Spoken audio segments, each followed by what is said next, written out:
Po, këtu në njëjtën kohë kemi shfryzuar nëse specialisht se salla ka qenë e madhe, që mund të shfryzojmë edhe për operimet e kataraktës, injektimin intravitrale dhe intervenimet që i bojmë për kapak, pjesë të operimet më të lehta të syri. Në njëjtën kohë kemi futur edhe ashtu që aparaturën më të re e Teneos për largimin e dioptrisë. Po, doktor, po ajde me mu të lutem, vetëm që t'ja u shpjegojmë edhe shikuesve të familja jonë.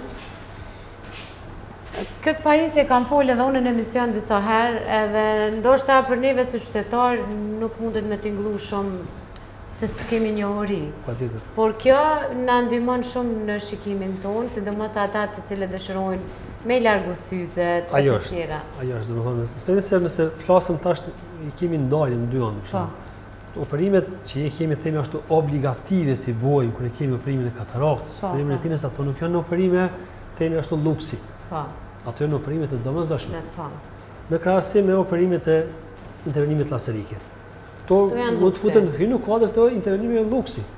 Pse them luksi? Edhe pse ndonjëherë disa rrethana thonë nuk është luks. E di që nuk është luks, por ne them në aspektin luks për arsye se ti mund të jetosh me syze. Domethënë se mund të shikosh me syze.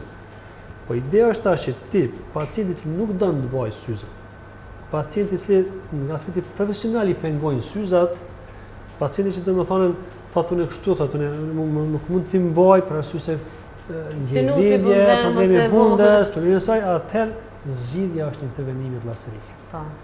Pastaj jemi këtu përveç intervenimit laserike për largimin e dioptrisë që dini ju, që zakonisht ne i preferojmë për gjenatën e re, domethënë që dojnë ta jetojnë atë pjesën më të mirë të tyre pa syza, ata janë shumë të mirë se ardhur që ne mund të zgjedhim problemin që e kanë realisht.